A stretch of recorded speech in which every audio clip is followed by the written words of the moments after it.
Et on va s'intéresser ce soir à l'intelligence des animaux. Qu'est-ce que c'est au juste? Selon quels critères la reconnaît-on?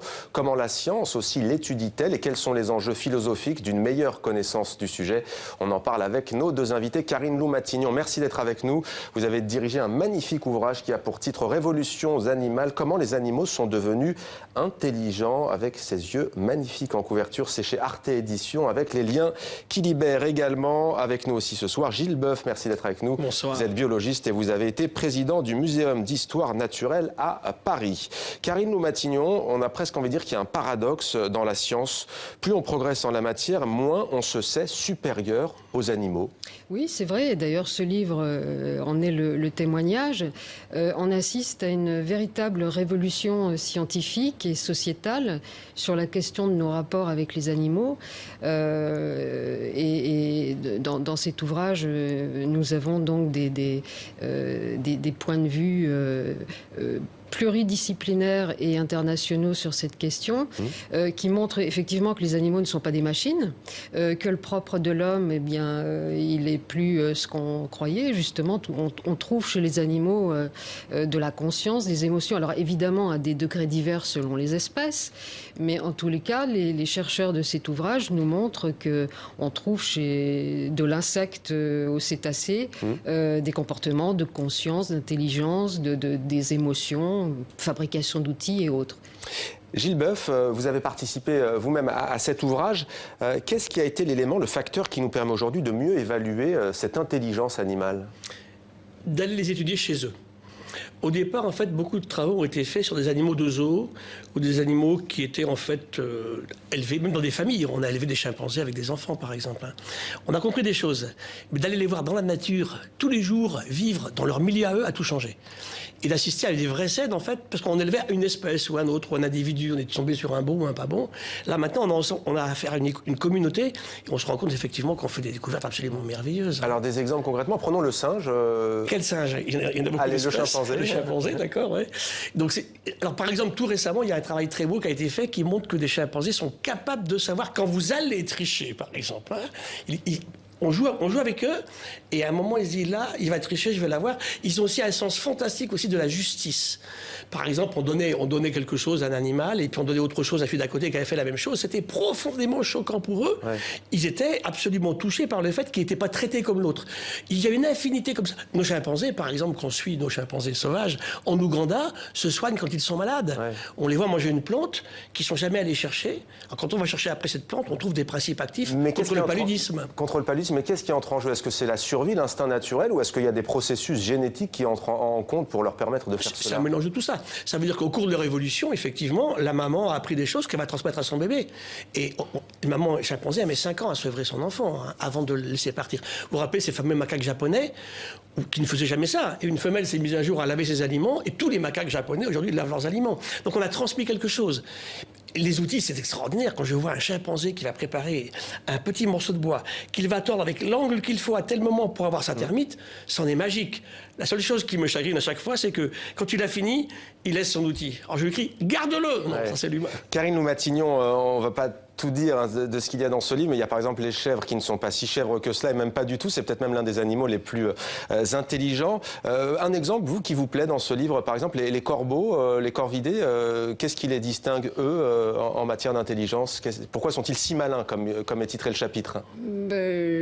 Ils ont une intelligence particulière. Ce qui est intéressant aussi de dire, c'est que dans les années 60, on a beaucoup étudié les grands singes, et que les questions qu'on a commencé à poser aux grands singes, un peu plus tard, on a commencé aussi à les poser justement à des animaux de ferme, à des oiseaux, donc les corvidés, mais aussi à des poissons. Et moi, alors si vous me posez la question, moi, ce qui me surprend le plus, c'est de découvrir aujourd'hui que certains poissons sont capables d'utiliser des outils, sont capables de coopérer entre eux, sont capables de se souvenir de congénères. Voilà, c'est... L'abeille est capable, elle, de compter. Donc d'ailleurs, la capacité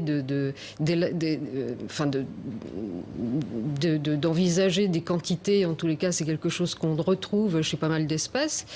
Donc oui, l'abeille qui reconnaît les visages humains, qui sait faire beaucoup de choses avec son petit cerveau d'1 million de neurones. Donc c'est quand même assez impressionnant. Moi, ça m'impressionne. Et on peut lire dans cet ouvrage, l'intelligence n'est pas que cérébrale, elle peut être aussi chez l'animal affective et donc sociale. Expliquez-nous ce que cela nous dit, l'intelligence donc qui est aussi affective et sociale. C'est toute l'interrelation entre l'émotion que vous vivez à un moment et ce que vous avez emmagasiné en souvenir auparavant. En fait, comment vous réagissez face à un événement particulier. Souvent, l'intelligence, on dit en fait, c'est face à un événement qu'on n'a jamais vécu, la meilleure façon de réagir le plus vite possible pour s'en sortir. Ouais. C'est une façon de voir. Mais il faut bien voir que l'affect et l'émotion jouent des rôles essentiels là-dedans, bien sûr. Hein. Y compris pour les scientifiques, d'ailleurs. Hein. Et chez les animaux, on parle d'abeille. Une abeille, ça vit 3 semaines. Hein. Et on sait que l'abeille de 3 semaines, elle sait faire des choses que ne sait pas faire l'abeille d'une semaine. Donc, elles ont appris sur un temps aussi court. Ça va sur un maximum 10 mois, la vie d'une abeille, selon les espèces. Donc, c'est vrai que on a trop eu, en fait, cette tendance à imaginer l'humain complètement, toujours supérieur. Et c'est pour ça que moi, ce qui me gêne aujourd'hui, c'est la différence qu'on fait entre animaux sauvages et animaux domestiques. Pour moi, il n'y a pas de barrière. Ouais. Donc ça veut dire qu'aujourd'hui, le sauvage a pour lui, en fait, de devoir se sortir de situation en comptant que sur lui-même, alors que l'animal domestique peut compter quelquefois sur, justement, les relations avec l'humain. Un chien un chien, ça n'a pas l'intelligence d'un chimpanzé. Et pourtant, il fait des choses en coévolution avec l'humain depuis 35 000 ans, exceptionnelles. Ouais. Alors là où on comprend qu'il y a plusieurs facteurs et pas seulement la science et des processus, on va dire, génétiques ou d'adaptation à un milieu naturel, c'est qu'en fait, cette intelligence varie en fonction des espèces, mais aussi des individus. Ça veut dire qu'on peut prendre, par exemple, je citais tout à l'heure, je sais pas, la chèvre, eh bien, deux peuvent réagir différemment et avoir des processus différents. Et oui, chaque individu est différent. Donc oui, il y a effectivement une individualité, une intelligence particulière, une histoire aussi particulière. Chaque animal a sa propre histoire et va donc réagir aussi avec sa propre intelligence en fonction de son environnement. Exactement comme nous. À tous les deux, une question. On a souvent, on sait que l'homme est un animal. On dit souvent que l'homme est un animal doué de raison. Est-ce à dire que cette phrase est nulle et non avenue, en fait? C'est pas le seul, c'est tout. C'est ce que je dirais. Hein. Ouais. Il y a des animaux doués de raison. Et... Vous allez jusqu'à dire que les animaux sont doués d'une raison. Là, certains, oui. Maintenant, oui. Dès qu'ils ont une conscience. Le problème, c'est quand est-ce qu'on commence. Quand on parle d'une huître, par exemple, qui abandonne ses produits sexuels dans la mer en espérant qu'un mâle va mettre du sperme dans le coin, c'est compliqué. Donc, il compense ça par une énorme fécondabilité, en fait. Il faut énormément de gamètes. Bon, d'autres animaux, par contre, ont très très peu de bébés. On parlait des chimpanzés tout à l'heure. C'est 1 tous les 6 ans. Donc, dans une vie de chimpanzé, on en fait 6. Au fond, le problème, c'est qu'ils ne sont pas doués de parole. Et peut-être que pour nous, pendant très longtemps, qu'ils ne parlent pas, eh bien, n'a pas mais en même temps, d'intelligence.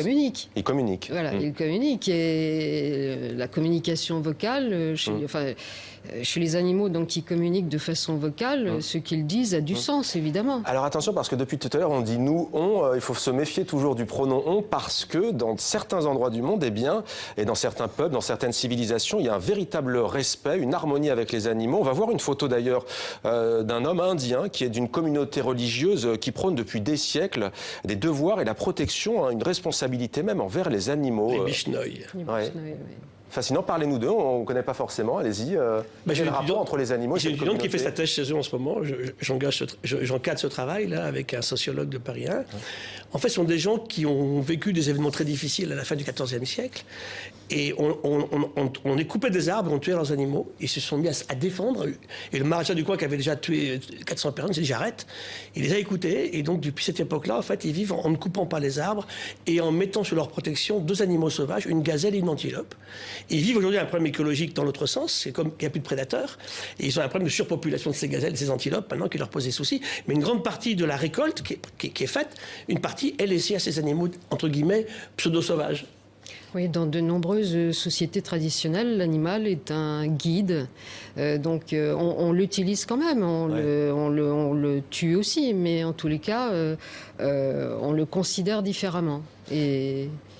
Et j'allais dire le fait que nous, en revanche, en tout cas grâce à la science, sous l'impulsion de la science, on découvre aujourd'hui les animaux de manière différente, nous pousse justement à les considérer de manière différente et à essayer d'envisager une autre manière de vivre. Alors justement, on y vient. C'est un livre bien entendu qui aborde aussi les dangers qui guettent les espèces animales. On sait qu'elles sont de plus en plus nombreues à disparaître. On parle même d'ailleurs de sixième grande crise d'extinction. On a perdu, alors pas en extinction, mais en nombre nombre d'individus des populations, on a perdu plus de la moitié des animaux sur 42 ans. Ouais. Justement, les animaux pourvus d'une intelligence, d'émotions, qu'est-ce que ça change? Vous alliez en parler. Quelles sont les conséquences de toutes ces connaissances que l'on commence à avoir? Est-ce que ça va tendre vers un meilleur respect, selon vous, de ces animaux? Ce serait l'idéal, mais on le voit. De toute manière, ça nous force à penser une autre manière, effectivement, de vivre avec eux.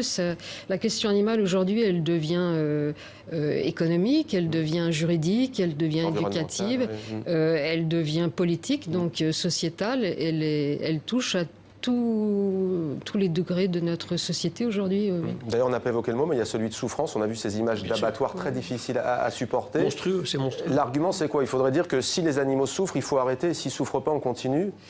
Le problème, c'est que dès le moment où on consomme de la chair animale, il faut bien passer un moment où on va les tuer. Alors, dès le moment où on admet ceci, il faut les tuer de la meilleure façon possible. On a pu démontrer, nous, clairement qu'un animal, même bien élevé, entre guillemets, pendant longtemps, mal tué, est toxique pour la personne qui le consomme, parce qu'il a accumulé du stress. Sur des langoustes, je me souviens d'une manip qu'on avait faite en Afrique, le fait de prendre une langouste délicatement dans un casier et de la poser sur le bord du bateau, elle tient plusieurs mois de plus dans les viviers ensuite avant de la consommer. Alors que celle qui a été jetée par ses antennes sur le pont, elle tient pas 15 jours. Il y a une mémoire du stress, bien évidemment, qui est très importante. Et j'espère que non seulement ce que vous dites est vrai, mais j'espère qu'il va rester une histoire d'amour aussi avec eux, bien sûr, et d'empathie. Hein. Un dernier mot, Faure-Agnon, peut-être, sur cette question?